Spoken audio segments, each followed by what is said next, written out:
Right now, in the spring of 2026, something is happening across multiple supply chains at the same time, and most people aren't connecting the dots yet.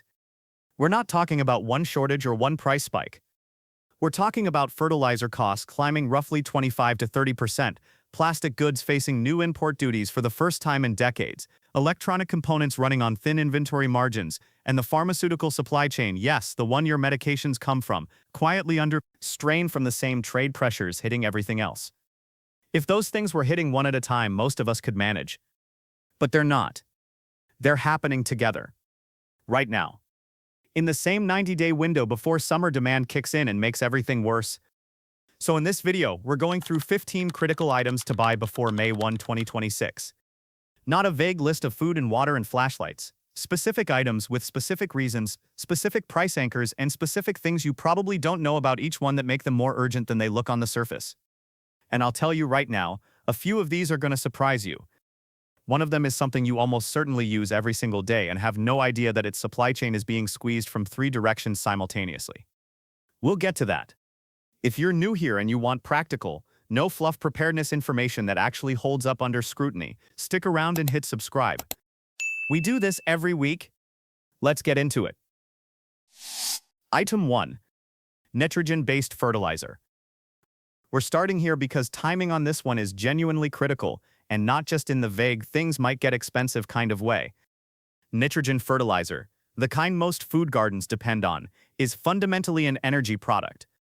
The production of ammonia and urea, which are the building blocks of nitrogen fertilizers, relies so heavily on natural gas that roughly 70% or more of the production cost is tied directly to energy prices. That means every time oil and gas prices move, fertilizer prices move with them, often faster. Now here's where the reference materials and a lot of spring prep content get this slightly wrong. You'll often hear that the Middle East is the primary source of ammonia and urea production. That's not quite accurate. Russia and Eastern Europe are actually the dominant global exporters of ammonia and nitrogen fertilizers. Conflict, sanctions, and shipping disruptions affecting Russian exports ripple through global pricing in a very direct way. What most people don't realize is that you don't have to buy the exact premium product your local garden center is pushing. Ammonium sulfate and calcium nitrate are solid alternatives that are often more locally sourced, more shelf-stable, and better suited for specific soil conditions anyway. If your soil is alkaline, calcium nitrate is genuinely the better choice regardless of price. The practical move right now is simple. If you're going to grow a garden this season, buy what you need in the largest bag size that's practical for your situation. Small retail bags carry a 30 to 40% price premium per pound over bulk sizing. Get what you need for the full season. Don't wait until April when everyone else is standing in the same aisle. Item 2. Drip irrigation kits and garden hoses. Here's something that almost none of the prepper content out there is talking about right now, and it's going to affect every single plastic item on this list. On May 2, 2025, the United States officially closed the de minimis import exemption for Chinese goods.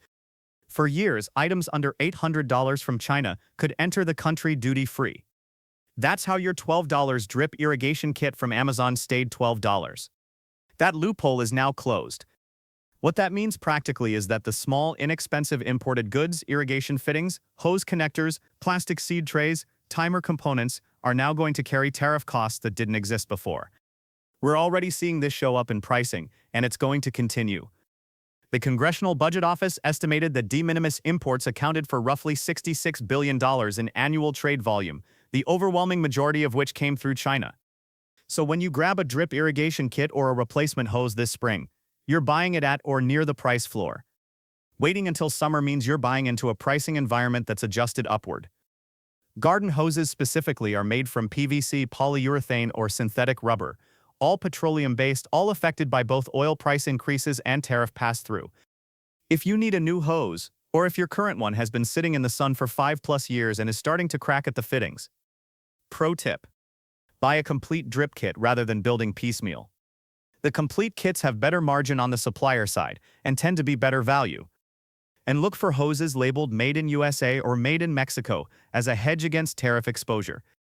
Stay with me, because in a few minutes we're going to talk about one item that can make your entire water setup completely useless overnight if you skip it. That's coming up. Item 3.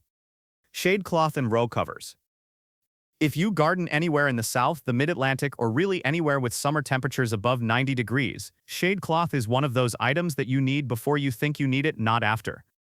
Here's the data point most people miss. The USDA updated its official plant hardiness zone map in November 2023, the first update in over a decade. The result was that roughly half of the country shifted into a warmer zone.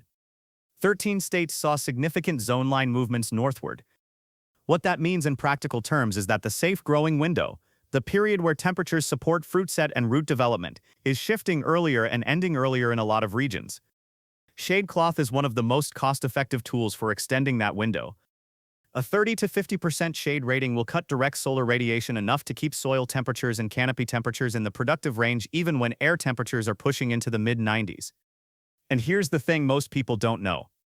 Shade cloth doesn't just protect against heat. It also extends cool season crops like lettuce, spinach, and kale into early summer by reducing the bolt-triggering heat exposure. One piece of equipment doing two jobs. These items are made from UV-stabilized plastic textiles, which means they're subject to the same petroleum and tariff pressures we already talked about. And because they're seasonal, they sell through quickly. Get shade cloth, hoops, and UV-rated clips together. Don't buy the cheapest clips, they fail after one season of UV exposure, and you'll be back buying them again anyway. Item 4. Pesticides and biological pest controls. This one involves a combination of supply chain pressure and something that most pest control coverage ignores entirely. The active ingredients in most synthetic pesticides are either manufactured in China or India, or rely on chemical precursors that come from those regions. EPA regulatory action has also removed or restricted a meaningful number of commonly used active ingredients over the past 5 years. That combination, tighter supply and reduced product variety, means the options that remain effective and available. But here's the angle that almost nobody covers. Biological pest controls, specifically Bacillus thuringiensis, which you'll see labeled as BT, and beneficial nematodes, are not subject to the same chemical supply chain pressures. BT is a naturally occurring soil bacterium that is commercially produced domestically in many cases, and it is highly effective against caterpillars, larvae, and certain beetles. It has essentially zero toxicity to mammals, birds, and beneficial insects when used correctly, and it has a shelf life of 2 to 3 years if stored cool and dry. Beneficial nematodes are microscopic organisms that target soil-dwelling larvae like grubs, fungus, gnat larvae. You apply them through a sprayer, they establish in the soil, and they work continuously. The pro tip here is to buy both a synthetic fallback and a biological option. Don't bet everything on one approach. The synthetic handles fast infestations, the biological handles persistent soil problems. Buy the BT concentrate, it goes much further than pre-mix spray. Alright, let's take a step back for a second because I want to make sure something is landing clearly before we keep going. Everything we've talked about so far, fertilizer, plastic irrigation parts, pesticides, these all have individual supply chain stories. But they're also all connected by the same underlying pressure. The end of de minimis tariff protection. Rising petroleum costs. Trade friction with the two countries, China and India, that manufacture a massive percentage of the consumer goods in every single one of these categories. This isn't about any one item being hard to find. It's about a structural shift in the cost floor of imported goods that started in May 2025 and is still working its way through retail pricing.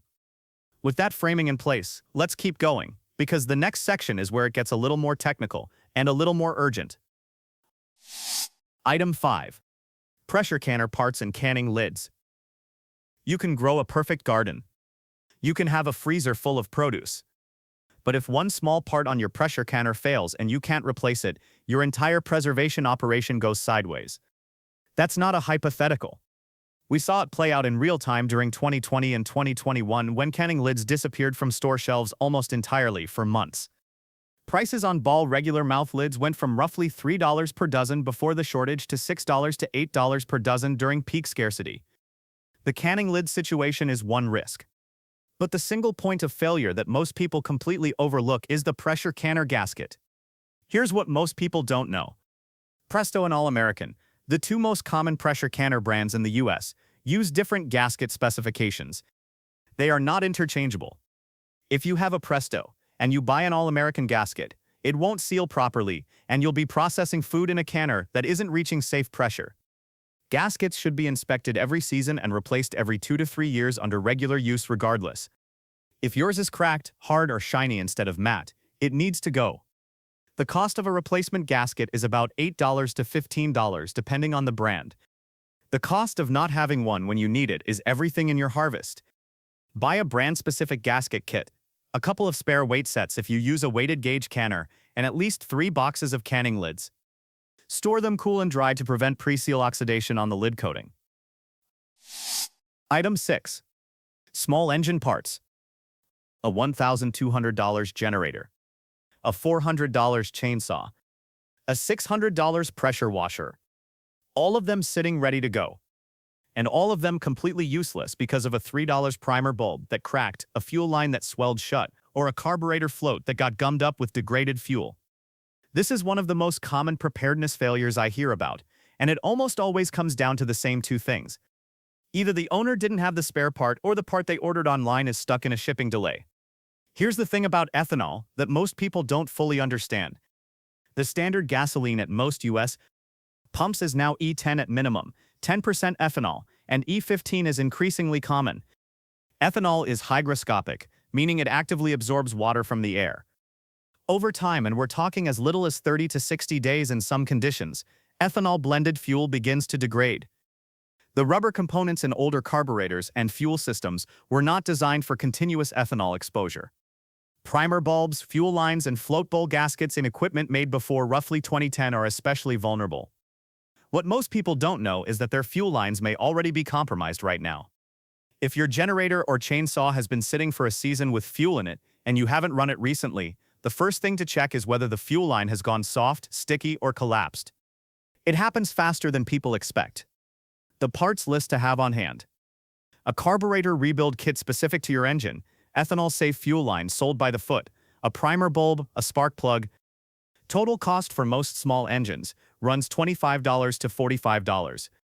The difference between having those parts and not having them during a power outage is the difference between running your freezer and losing everything in it. And speaking of fuel, stay with me because in a few items we're going to talk about the single thing that can make all of your stored fuel a ticking clock instead of an asset. That's coming up. Item 7. Propane system components. I want you to imagine something for a second. A significant storm has just come through. Power is out. You've got 12 full propane tanks in your garage, a dual fuel generator, and a camp stove. You're feeling good. Then you notice the regulator on your main grill setup is leaking. It's been leaking slowly for who knows how long. You go to swap it out, and you realize you don't have a spare, and you also realize the replacement fitting on your backup hose doesn't match your tank valve. That's not a remote scenario. That's a real gap in a lot of propane setups, and it comes down to one thing most people don't know. Not all propane fittings are universal. There are two main valve types used on consumer propane tanks in the US. PO valves, which are the older threaded style found on many larger tanks, and QCC1, also called Type 1 valves, which are the standard on most newer 20-pound cylinders. These are not interchangeable without an adapter. Using the wrong connection is not just ineffective, it's a potential safety hazard. Propane regulators have a manufacturer-recommended replacement interval of 10 years. Most people have never replaced theirs and have no idea how old it is. The minimum setup to have: one spare regulator that matches your primary appliance, one spare hose with the correct end fittings, and an adapter set that bridges your tank types to your appliances.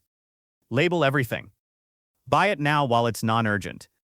A replacement regulator runs $20 to $40. A service call during an outage to diagnose the same problem can run $150 or more. Okay. We've spent the first half of this list on items that grow your food, preserve it, and keep your equipment running. That's the ground floor stuff. But I want to flip the lens now, because the next two items are things that almost no spring prep list ever covers, and I'd argue they're just as critical as anything we've talked about so far. We're talking about keeping yourself healthy and keeping yourself informed. Because neither of those happens automatically when supply chains are under stress. Item 8. Prescription and OTC medication stockpile. This one is going to land differently depending on where you are in your preparedness journey, but stick with me because the supply chain data behind this is genuinely important. Here is a number that should get your attention. According to FDA reporting, Approximately 73% of the active pharmaceutical ingredients used in U.S. drugs are sourced from foreign manufacturers. The majority of that foreign manufacturing is concentrated in two countries, China and India. The same two countries whose exports are most directly affected by current tariff policy.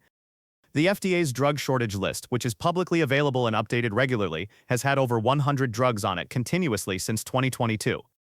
These aren't obscure medications. This list has included common antibiotics, certain blood pressure medications, and cancer drugs at various points.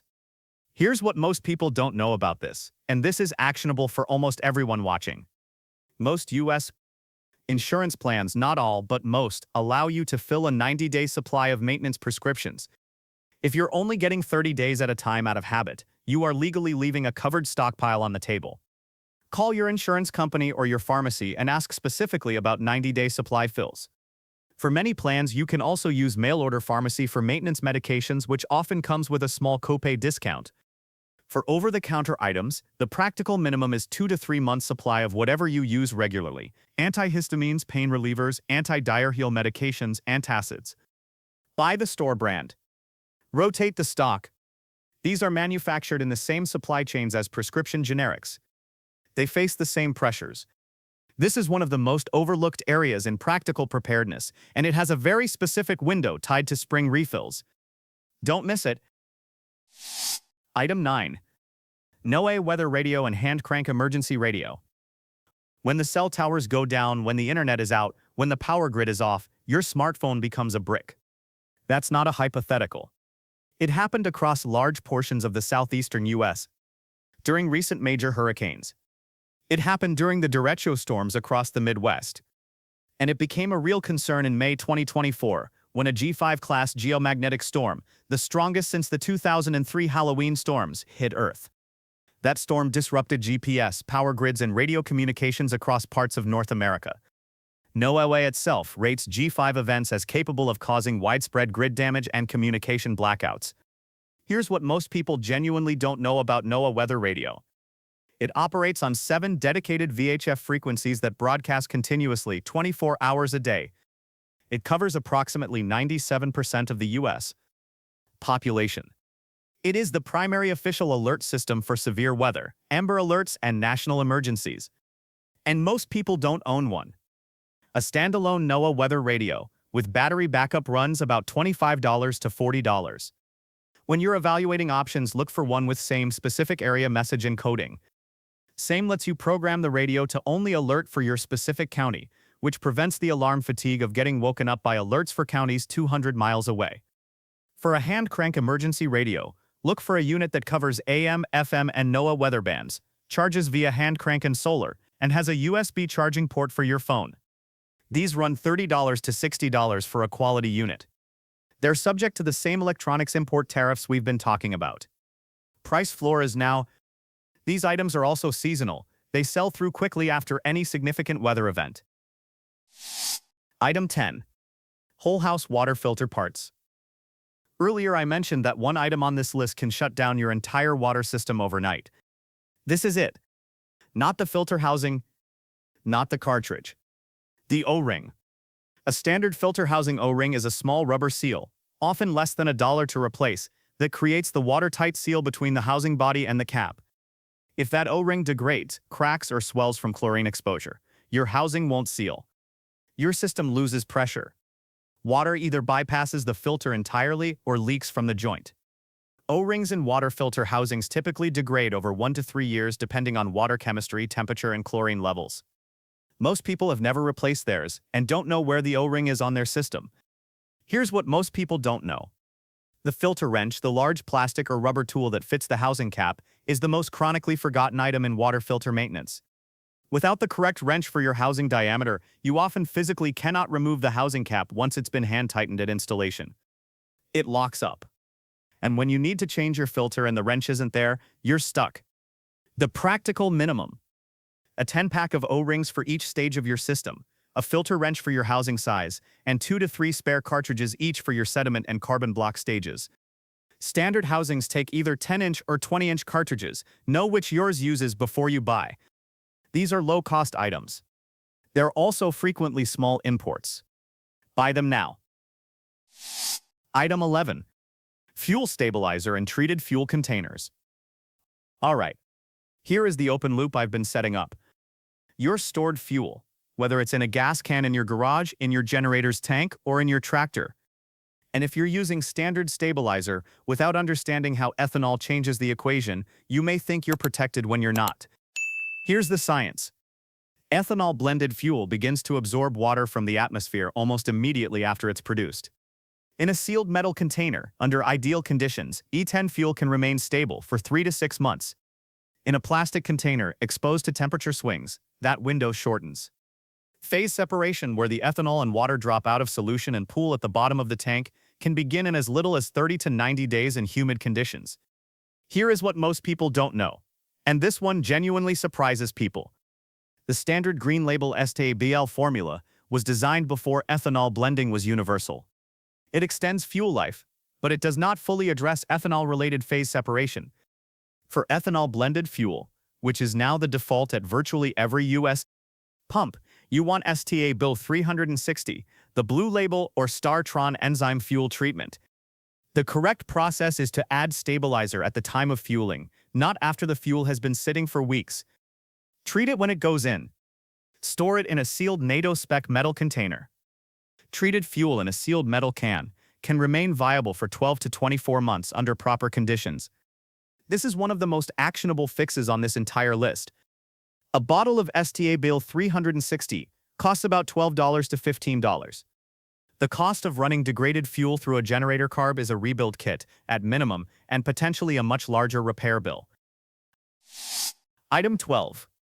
HVAC dual-run capacitor and contactor.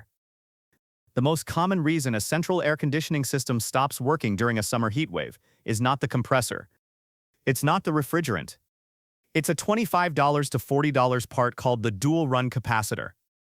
The dual-run capacitor is the component that provides the startup and running electrical boost to both the compressor and the fan motor. When it fails, the system hums, trips the breaker, or simply doesn't start. It's the #1 field-replaced component by HVAC technicians. The HVAC industry is currently in a significant transition period. R4110, a refrigerant, the standard refrigerant in most residential systems installed since 2010, that's creating inventory adjustments across the supply chain, and parts availability, especially for older systems, is becoming less predictable as manufacturers shift production focus. Here's what most people don't know, and this is the actionable insight. The model number of your existing dual-run capacitor is printed directly on the label of the capacitor itself. You can access it through the side panel of your outdoor condenser unit, the big metal box outside. You don't need a technician to read the label. You need a screwdriver and about 5 minutes. Write that number down. Then order a matching or universal rated replacement capacitor online. They run $20 to $45 depending on the rating. While you're in there, photograph the contactor as well, the relay switch that physically connects power to the compressor. Contactors are the second most common field replacement. A spare contactor runs $15 to $35. Having these two parts on hand means that when your AC stops working on a 98-degree July afternoon, you have a reasonable shot at fixing it in an hour, instead of waiting 3 to 5 days for a service call. Now I want to slow down here for just a second, because the next two items are ones that in my experience people assume they have covered, and the half they're missing is the part that actually matters when things go sideways. Item 13. Sump pump components and backup pump. Some pump failures don't announce themselves. You don't usually hear a dramatic noise or see a warning light. What you get is water on your floor, and by the time you find it, the damage is already done. The two most common sump pump failure points are the float switch and the check valve. The float switch is the sensor that tells the pump to activate when water reaches a certain level. Float switches typically last 3 to 5 years under regular use. After that, they become unreliable, sticking in either the on or off position. The check valve prevents water from flowing back into the pit after the pump has discharged it. If the check valve fails, the pump cycles continuously, burns out early, and never actually removes the water. Here's what most people don't think about with sump pumps. The primary pump runs on grid power. If you lose power during a storm, which is exactly when your sump pump needs to work hardest, your entire basement protection system goes offline. A battery backup sump pump system is the answer to this, and it's more straightforward than most people expect. A dedicated 12-volt battery backup pump installs alongside your primary pump in the same pit. It activates automatically when either the primary pump fails or the power goes out. Quality systems run $150 to $300. Given that basement flooding is consistently among the top homeowner insurance claims nationally, that's an investment that more than pays for itself once. Minimum spares to have: a universal float switch, a check valve, and at least one extra discharge hose section. If your primary pump is more than 7 years old, a backup pump isn't optional, it's overdue. Item 14. Manual backup tools. This is the item that most preppers think they have handled because they have a well-stocked shop or a good set of power tools. But that's not the same thing. What I'm talking about is the tool that keeps working when the power is out, the parts aren't available, and the delivery window is uncertain. The manual backup. Most preparedness setups have a critical vulnerability. Almost everything in them depends on electricity, combustion engines, or electronic components. When those fail, or when the parts to repair them aren't available, the whole system degrades together. Let me give you a specific example. Wheat berries, whole wheat kernels stored in oxygen-free containers, can remain viable for 25 to 30 years. That's one of the most impressive long-term food storage options available. But to use them, you have to mill them into flour. An electric grain mill does that job beautifully, until the motor fails, the belt breaks, or the power's out. A manual grain mill like the Country Living Mill or the Wonder Mill Jr. does the same job with human power, has a service life measured in decades, and has essentially no supply chain vulnerability once it's in your hands. The same logic applies to water. A hand pump or gravity-fed filter system works regardless of power or electronic failure. To communication, a hand crank radio, as we discussed. To basic construction and repair, a quality hand saw and manual drill don't need batteries, replacement brushes, or firmware updates. The practical challenge isn't identifying what manual backup tools you need. It's being honest about where your setup has single points of electronic failure and addressing those specifically. Pick three critical functions in your preparedness setup that are currently entirely power dependent. Find a manual backup for each. Do it before summer, when demand for outdoor and prep equipment peaks and supply tightens. Item 15.